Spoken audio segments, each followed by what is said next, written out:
everybody, it's Nick with the Bass Channel, and this is the Lowdown, the show where we talk about basses and stuff and give you an unfiltered opinion. Is it worth it? Is it not? I'm here in Las Vegas, Nevada at our executive producer, Mr. Chris Caccamise's home studio, and today we are taking a look at the Harley Benton PB-50 FR. Their 50s P-Bass from Harley Benton.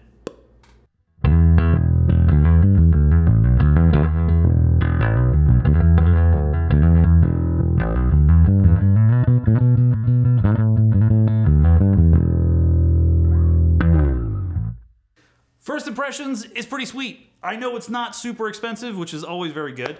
You know, is it worth it? Well, when I first cracked it open, when I first, I wanted to do like a first impression thing. When I first got to play it, I am honestly psyched. When I saw it, I was like, this thing has got hella cool vibe. It's a very, very neat looking bass. I love the fire engine red. I don't remember exactly what it's called. I like to call it fire engine red. It's a great color. I think it's Fiesta red. I think technically it's Fiesta red. Yeah, really, really cool, super vibey bass, which I totally dig. I think they're Roswell pickups. Yeah, Roswell pickups, which is I think like their house brand. Yeah, I will say though, the quality control on some of these Harley Bentons is not great. All these fret ends are super sharp. Like that hurts. Especially when I go to slide up here, if I'm going to do something like that, it's painful. It'll cut you up if you're not careful. These nuts I can tell are just like kind of blank. They're not really rounded off at all. Maybe we can, I don't know, maybe we can cut in and do some close-up shots on a couple of these, but yeah, I can tell this is definitely going to need to be replaced. It's definitely going to need a fret dressing. The setup is pretty rough. The strings are high. I didn't set this up for the purposes of I wanted to just play it and see how it was out of the box, you know?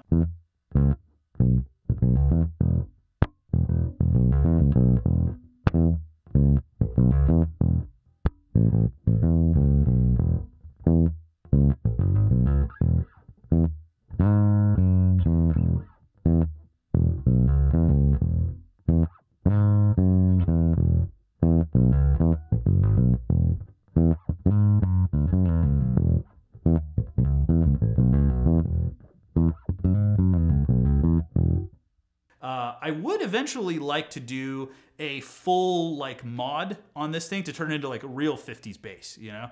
I was thinking about, obviously we want to go with the bone nut.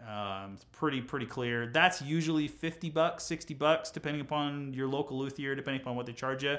Put some flat wounds on here. Labella makes some really cool flat wounds. I have those on my P-Bass, a little Motown machine.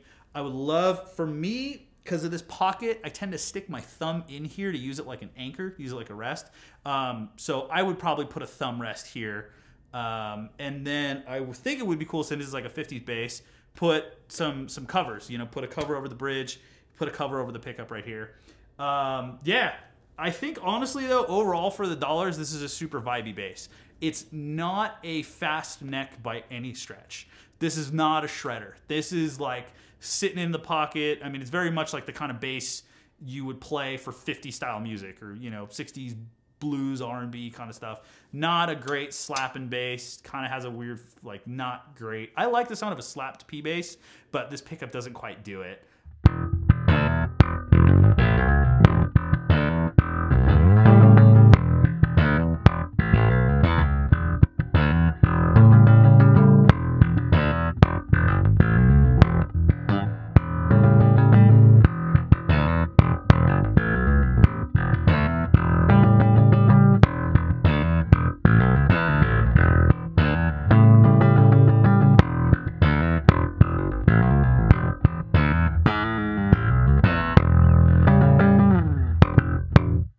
Super chunky neck though, really chunky neck.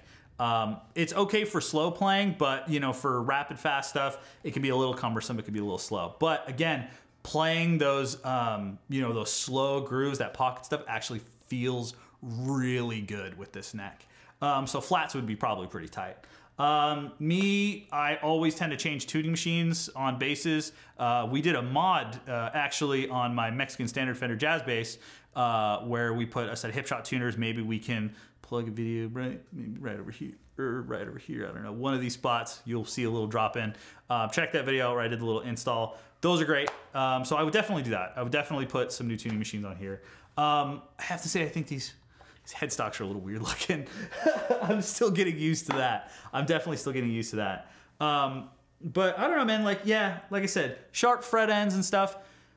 Now the question is it worth it? Is it worth your time? You know, if you're looking for a 50s bass, if you want that kind of vibe, if you're into 50s music, if you're into like the vintage bass look, I think it's cool. I think it's actually a pretty good foyer into that style of bass. I know there was a Squire one for a while, which I actually really liked. There was like a butterscotch blonde one with a white pick guard, very similar to this one, but this was butterscotch blonde, and it was this close to pulling the trigger on it.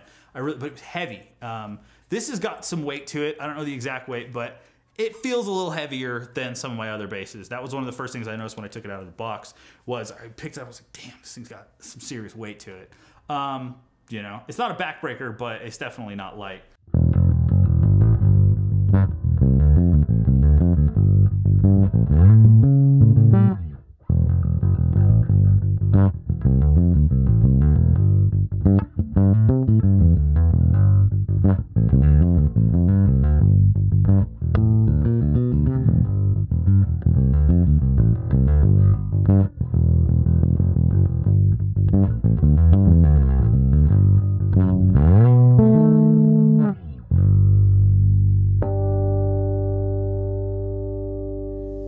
Unfinished neck, so it's gonna get dirty. There's no gloss on here whatsoever. It's totally unfinished maple neck, so it's gonna get dirty, which I mean I guess is cool. You know, I had a Court $90 at a pawn shop special P bass forever, and I played it a whole bunch, and the neck got really dirty, and in certain parts it kind of darkened the frets right around like the 3rd fret and the 7th fret and that kind of thing. But it was cool because I could tell it was mine. You know, so this is eventually gonna show some character. Really thick finish. As part of the mod project, I was actually talking with Chris about maybe sanding it down, exposing the wood, dropping some new pickups in here, you know, just seeing what it can do. But again, out of the box, is it worth it? Well, I mean, if you're looking for a 50s bass, it's cheap. It's really inexpensive. It's not even close to any of the prices you pay for one of the Fender custom shops. Would it be my first choice if I wanted a budget bass? Probably not. I would say definitely not. Again, neck is pretty slow. I would say if you're looking for a budget bass, just, you know, there's plenty of like P style, J style, Stingray style basses out there to kind of fit the bill.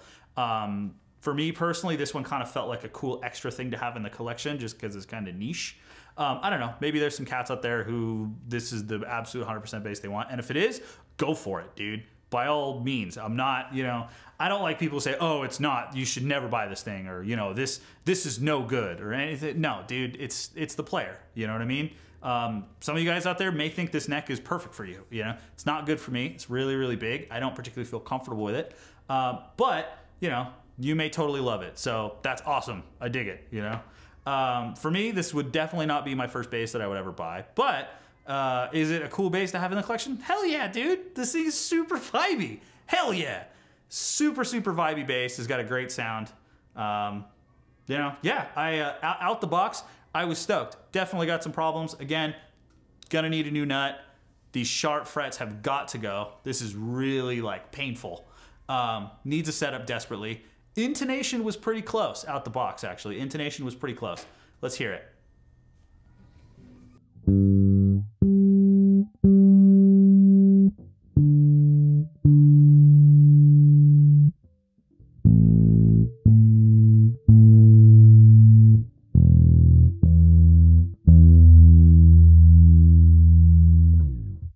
That ease out. The ease out and the G's out were some of the first ones that I noticed, but not way out. I mean, I think the P-Bass got the flats on it. I think the intonation is worse.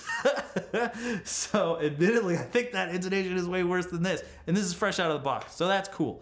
Setup job was decent. Nothing was broken, which is cool. I always worry about that, especially with budget basses. I'm gonna open something and something's gonna be broken. There is actually another one of the Harley Benton basses that we got, and some stuff is like, obviously needs to be replaced. Like there's like a pot that's bent. Not necessarily their fault. Totally could have happened in shipping, but that was a bummer. This thing out the gate, there's nothing broken with it. Pots are fine. They're nice and straight.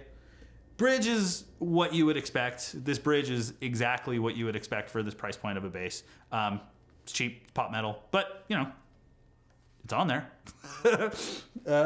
Yeah, let's run these tones a little bit. So volume all the way up, and then tone all the way open.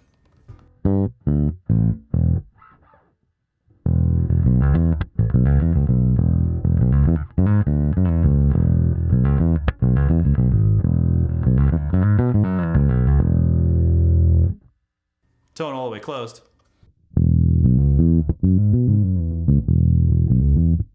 Whoops.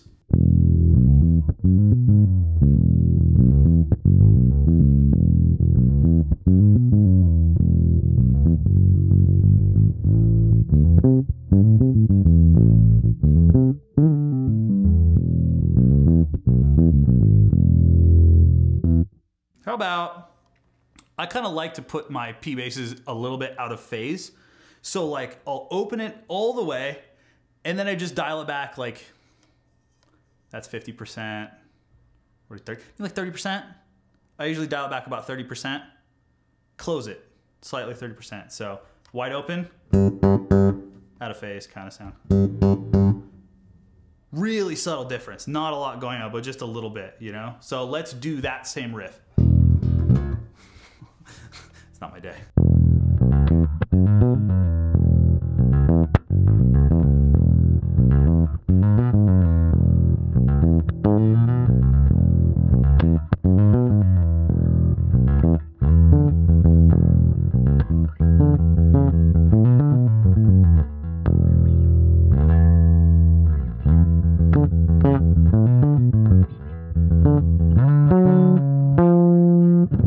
Whatever.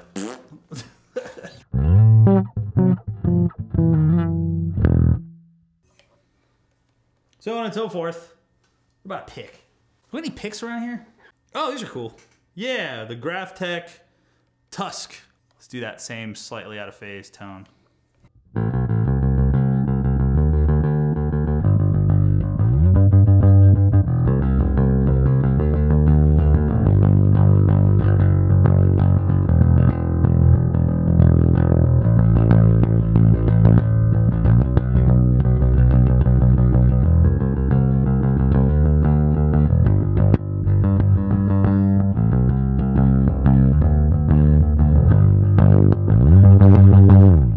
And that's the lowdown on the PB-50FR from Harley Benton. The P-bass thing, 50s bass. Is it cool? Do you hate it? Do you love it? Is it lame? I don't know. That's up to you. Let us know what you think. Shoot it down in the comments. Seems like a cool bass to me. Definitely a fun one to have in the closet. Thanks guys for watching. We'll see you all next time.